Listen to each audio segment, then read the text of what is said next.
Good evening to our viewers around the world. You are watching Primetime News. I'm Joy Gosses. We commence our bulletin at State House, where Botswana's outgoing High Commissioner to Namibia, Dr. Padlang Serena, bade farewell to President Dr. Hage Geingob on Wednesday. Here is an insert of what transpired. I want to thank you for your support.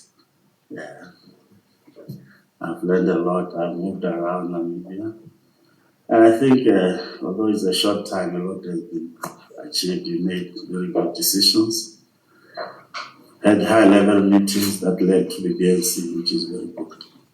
Thank you, sir. Well, our situation is very good because at our level, we can call each other. Yes. I personally that is yes. And that helps. Yes, it helps a lot.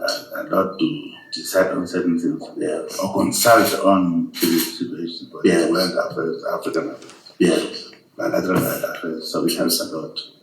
And then we can guide you guys properly. Yes. To deal with technicalities. Yes. So I'm really glad that we have that kind of relationship. Yes. And I was happy that this week there was a meeting for the Chobe region and Kasane region too, for training. So I hope also it's one thing that will help people-to-people relations as we move forward. It's a thing that at our level we are discussing. Exactly, sir. It's good that we pay attention to it. Yeah. It is the blood in our relationship. Yeah. People are killed. Yeah. And so they say, oh, you are saying we are good friends, but what is happening is this. They will address that issue. Yes. Yeah. Which we are doing it. Exactly. Minister of Agriculture, Water and Land Reform, Kalish Schneidwein, recently held a meeting with the Otavi Town Council, farmers, NamWater officials, and Governor of the Otjozondjuba region. Here's more from the minister. And I cannot emphasize it enough. There is no life possible without water. And there is really no socio-economic development possible without water and without land. So if we do not manage land resources and water resources properly, we will seriously impede development. And I think it is important to note that, and I'm happy that you recognize the central role that water plays in development. Now, Namibia is a country that is not blessed with an abundance of water resources. We are, in fact, the driest country south of the Sahara. So we have to manage our water resources very carefully so that they remain for the long term available to all.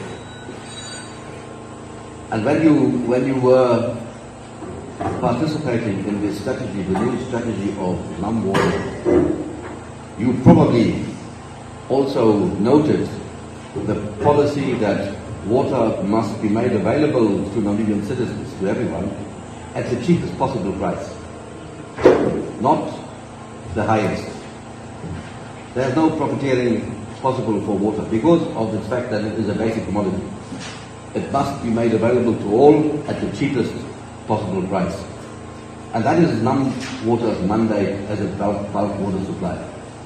They are allowed only to put a tariff on the water that is equal to the cost to bring it to the consumer.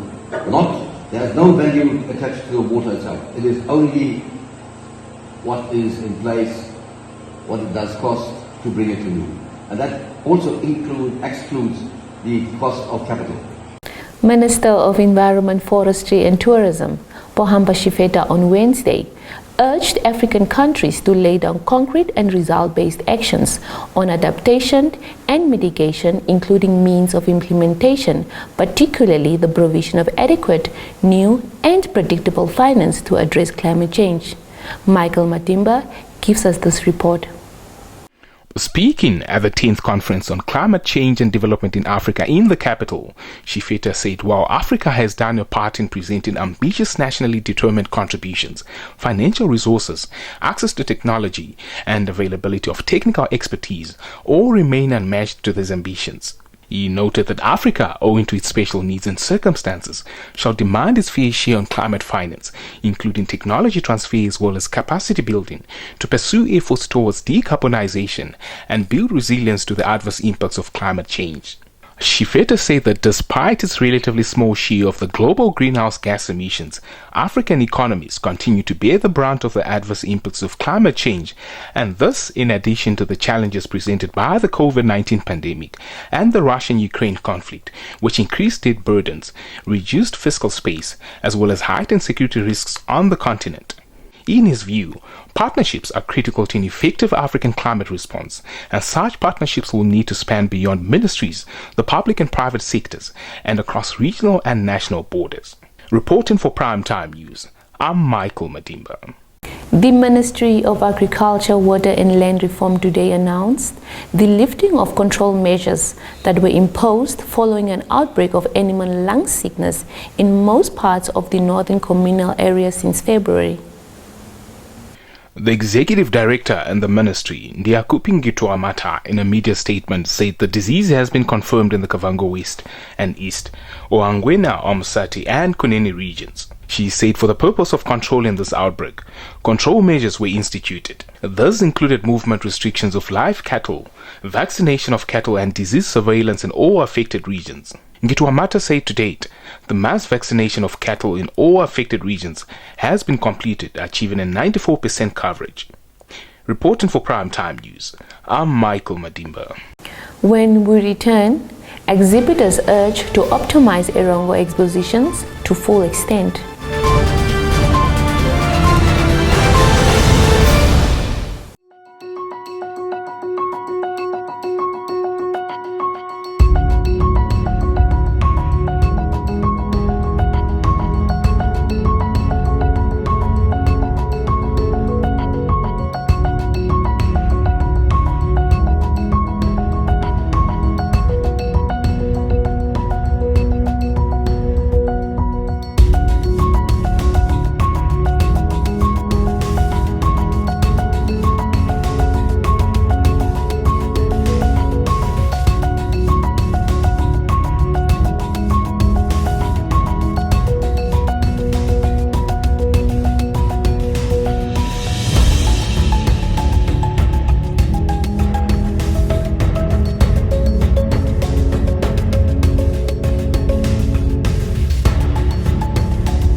In tonight's business and economic segment, we commence in the Erongo region, where Governor Neville Andre Itope has called on exhibitors at this year's Erongo Business and Tourism Expo to optimize the platform and leverage the opportunity to display their various products.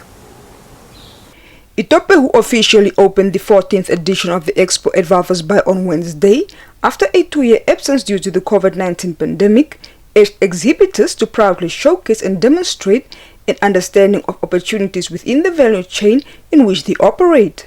He expressed it is his view that this platform is meant to encourage current trade and discussions on the progress towards structural transformation and moving the economy of the region up the value chain, in line with the national development goals. This year's event is taking place under the theme Rethink, Reimagine, Re-invent Value Chains for Economic Development post the COVID-19 pandemic. There are 160 exhibitors at this year's expo, including international exhibitors from Croatia and Kenya.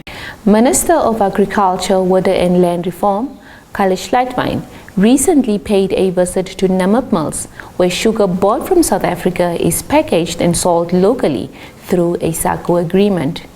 The agreement, however, does not allow Namibia or some other SACU member states to buy surplus sugar elsewhere except from South Africa, which according to Schlettwein is costly.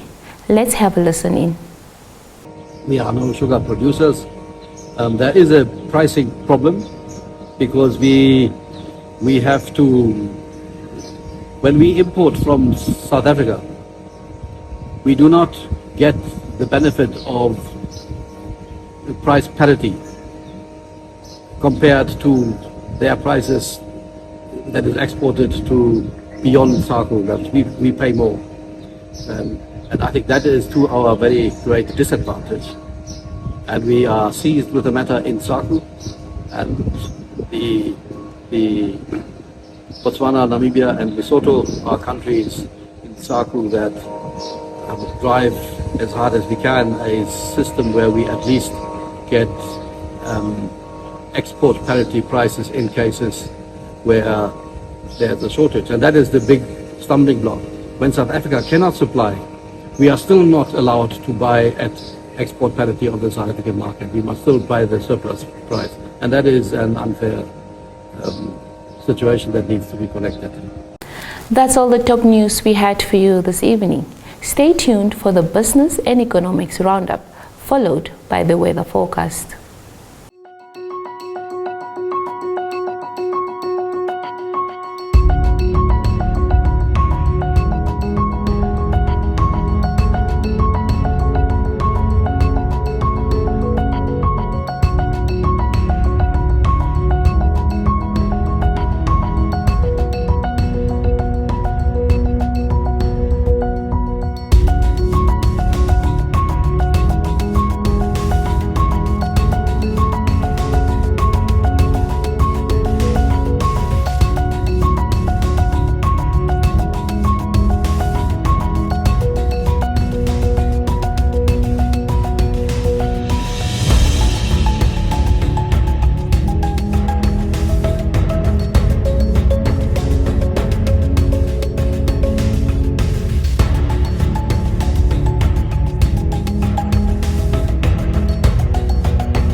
Welcome to Sport Planet.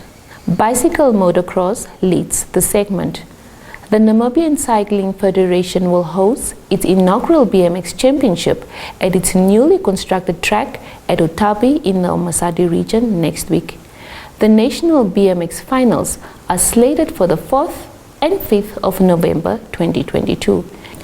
In an interview with Namba on Wednesday, Namibian Cycling Federation President Axel Thiessen said hosting the championship in Otapi is part of the federation's grassroots development objectives. On to Formula One. Max Verstappen will be seeking a party-pooping record this weekend when he aims to beat a Red Bull teammate Sergio Perez in front of his passionate home fans at the Mexican Grand Prix. The 25-year-old world champion, whose triumph in Texas last Sunday secured the Constructors' World title for Red Bull 24 hours after the death of team founder and co-owner Dieter Mateschitz, is beating for an unprecedented 14th win of the season. He currently shares the mark of 13 successes in a year with two Germans, 7-time world champion Michael Schumacher and Sebastian Vettel, but knows another victory, especially at Perez's expense, might wreck a famous Fiesta. Stand by for your sports roundup.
With the sports roundup, we have come to the end of tonight's primetime news.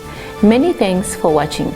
Do make a date with us tomorrow for Friday's edition. From myself, Joy Gorsuch, and the entire production crew, wishing you a lovely evening.